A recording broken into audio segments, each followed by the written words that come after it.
girlfriend was cheating on me with my closest friend and said he comes to our house occasionally to discuss business. After I caught them in the act, I made their life hell. My wife Rachel and I grew up in a largish town of close to 30,000 people.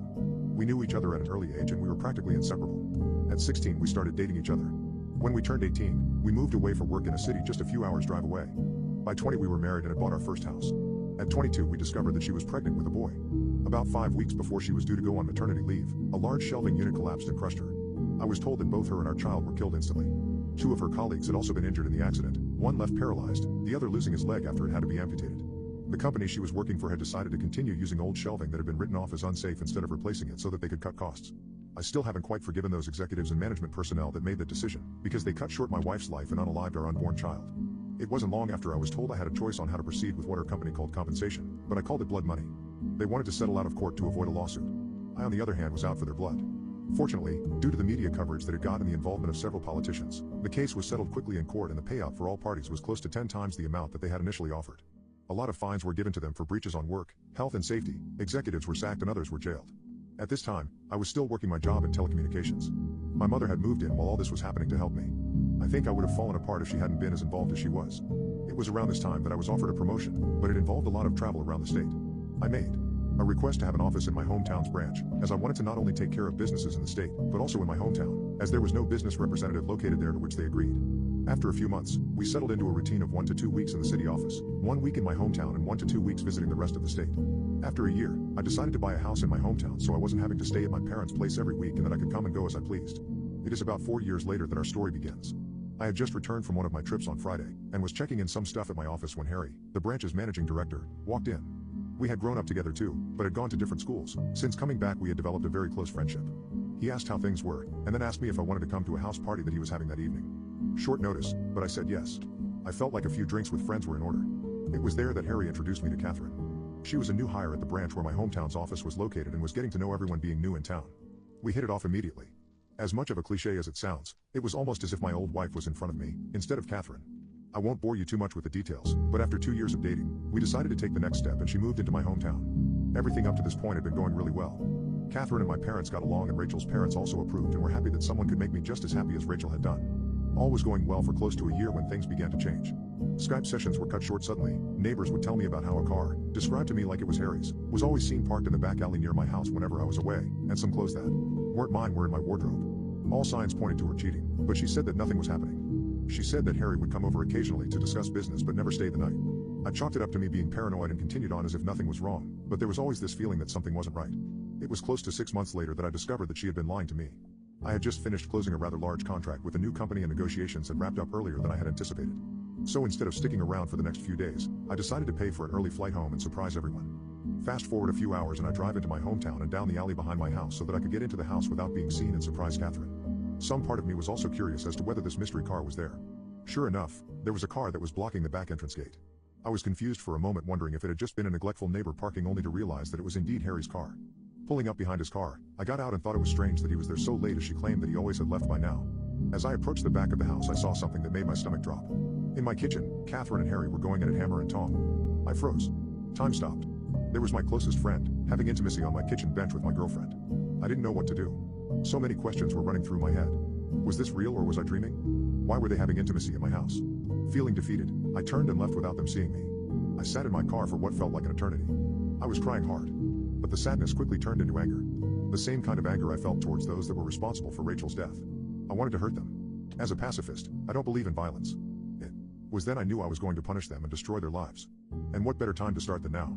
I moved my car back up the alley, far enough away from my driveway that I could still see Harry's car, and then walked back to the gate where I could see into the house, and called her phone. They were still going for it when it rang. They both looked at the caller ID and did a double take when my name came up. I could see that she was considering answering it and they let it ring out. After a few moments they were back into it again and I dialed once again. This time she answered. As she was answering I hung up and made my way back to my car. As soon as I did, she called me back. She asked why I was calling as late as I was, and I told her that I was about 10 minutes from home and didn't want to scare her coming in. She, obviously, was shocked and acted happy that I was coming, and the call ended very quickly after she said she was going to get up and get changed into something. I said bye and hung up. A few moments later, Harry came peeling through the gate and still half naked, jumped into his car and took off like a bat out of hell.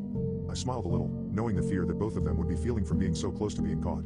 I waited a few moments before turning my car into the same place Harry had been moments earlier. The night was fairly uneventful afterwards, and it wasn't until after she was asleep that I got up and went to my office down the hall. I couldn't sleep. I needed to plan. And plan I did. Update. My mother always taught me to be a pacifist and to allow cosmic karma to take its course. But on this occasion I decided that karma could use a helping hand. I decided to punish them separately but destroy both of them. I knew that Harry had a drug habit. Nothing major, but he kept it very private. I only knew about it accidentally after seeing some coke and we'd left out in his place but pretended I hadn't seen it when he had made attempts to cover it up.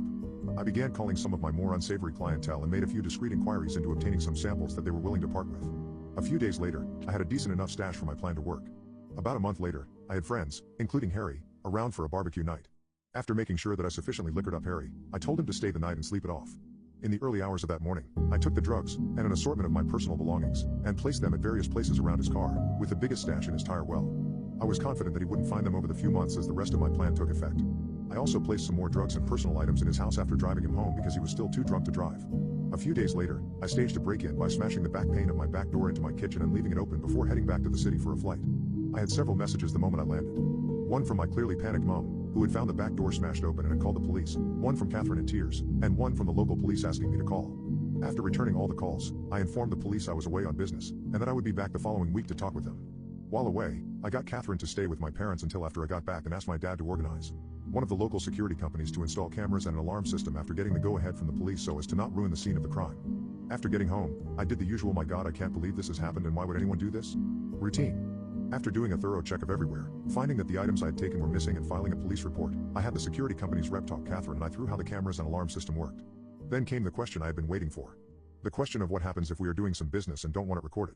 She acted a bit shy asking this question. But I knew exactly the reason she was asking. He assured us that this was a question he got asked a lot, and we were shown on the home computer, if we wanted to be doing things without it being recorded, how to stop the recording for certain cameras, so that we could protect her modesty. As I was walking him out, I asked him if cameras were turned off, could a notification be sent out, just as a security precaution. He came back in and helped me through how to set up email notifications and left shortly after. Fantastic. All I had to do was wait. The following week, my company approached me and offered me a promotion to move back to the city and run the team that I was a part of, meaning I wouldn't need to travel as often and be in one location. Due to the success of being located in my hometown, they were considering having 3 to 5 representatives spend 1 to 2 weeks in the larger surrounding towns including my hometown as a part of my team. I said yes and began the process of finalizing my transfer, which would take about 6 weeks. Perfect. More than enough time to gather all my evidence. Upon getting back to my hometown the following week, I began to start the rest of my plan. I asked Harry to approve 1 week's worth of vacation for Catherine for 2 weeks. I wanted to send her a day, friend or two away on a retreat before I made the biggest decision of my life for a second time. He jumped up and gave me a huge hug, congratulating me on being prepared to take the leap again. I hugged him back tight, but not the way I think he imagined it at the time. He agreed and blocked out the week for me. I asked him not to say anything to anyone, as I wanted to make it as big a surprise as I could. I knew that it would spread like wildfire around the office regardless, but that was my plan. That night, I told Catherine that I had booked her and 2 friends to go to a tropical spa resort, all expenses paid for a week. No questions asked, pick 2 friends, and come back to the biggest surprise of her life. She screamed like a kid who had just been told that all the candy in the shop was hers to have. I then told her that the following week, I was going to spend some time in the city, preparing for a large client who was one of my biggest accounts and I wouldn't be home until the Monday that she was leaving, so I wouldn't be able to see her. She seemed disappointed, but I told her it would be worth it when she returned. What I failed to tell her was that I had decided to take 2 weeks vacation on the other side of the country, mentally preparing myself for the shitstorm that was about to erupt the moment she stepped foot on the plane as well as enjoying my first stage of freedom. On Sunday 2 weeks later, I flew back and began driving home. Once getting there I did a quick pass by my house and sure enough, Harry's car was there. Like the first night I had caught them, I parked a little ways back, and checked the cameras. Asleep in my bed. No surprise honestly as I had recorded them constantly do this over the 2 weeks I had been away. I then made my first call to the police while blocking my caller ID. I told them that I was one of my neighbors and saw someone hanging around in their car in the alley behind my house and occasionally passing something through windows to passing cars. I said I was concerned that they were dealing drugs and were going to break into someone's property. I gave them his license plate and description. They said they would have someone there in a few minutes so I thanked them and hung up. I then called Catherine and told her I was about 10 minutes from home, and that I knew she was flying out tomorrow, but desperately wanted to surprise her. Looking back at the footage now, I laugh at the commotion that I am surprised I didn't hear. In a few short seconds, Harry was half dressed and flying out the back door to his car. At that point, I couldn't have asked for a more perfect scene. As Harry was peeling away, one of the police cars rounded the corner behind me, saw Harry driving away fast, and gave chase. After pulling in, greeting an excited Catherine, and doing all the couple things, she fell asleep again. I, on the other hand, couldn't sleep a wink. The next day her and her friends were bundled into a car. After they drove away I had to wait a few hours, but I began to execute my plan. I called my friend who was a mover and apologized for the late notice but needed my place packed and moved on Friday. After agreeing on a time I told him that he would need to take certain boxes to a storage facility, which he said wasn't an issue. Then I began packing Catherine's belongings. Later that day, I got a call from the police for me to come and identify some property that they had apprehended from a suspect the previous night that fit the description of property I had reported stolen. I grinned to myself, happy that my plan for Harry had grown to fruition, and replied that I would be there shortly to collect it. Of course, when I got there, some of the items were still unaccounted for, due to the fact that they must have still been in his house and they hadn't searched there yet. By this stage, the town was buzzing with news. Events in my hometown don't stay secret for long. Harry was disgraced and promptly fired for his possession of substances and stolen property, and our respective bosses on behalf of the company had extended a formal apology towards me during the week. That night I went to my parents' house and told both mine and Rachel's parents what had happened, omitting certain details, and that I was moving back to the city after being promoted, but Catherine wouldn't be a part of it. They were pretty upset initially that I hadn't let them know what was going on, but were happy that I was handling everything maturely and hadn't sunk to their level, but they didn't agree with ghosting Catherine. But after some drinks, laughs and tears, I went home. On Friday afternoon, after a busy week of organizing cleaners for the following week, the real estate to put my house on the rental market, and various other tasks at my hometown's office, I packed some things into my car, and drove to my parents' place and said goodbye before the drive. Before leaving, I went to Becky's house. Becky had been one of Rachel's closest friends growing up. She was the only other person who knew what was happening, minus the details about Harry. Without her help, I wouldn't have been able to organize everything as quickly as I had. I gave Becky a large manila folder with my gathered evidence of her cheating, as well as the letter and a few other legal documents from my attorney stating that she was ordered not to contact me, and the details of how to access her belongings located at the storage unit I had rented out. After a quick goodbye, I left and drove back to the city. On Sunday, I woke up to several missed calls, voice messages and text messages. Turns out, Catherine had come home early after being alerted to something being afoot in town, only to find an empty house and a for rent sign out the front. Freaking out, she had gone to my parents, who closed the door on her the moment that they answered, forcing her to call everyone until she managed to somehow be contacted by Becky and told that she had a package for her. I was told that she didn't take too well to that, as I fully well knew at that point from the numerous angry texts and voice messages from her accusing me of setting up Harry and being deceitful.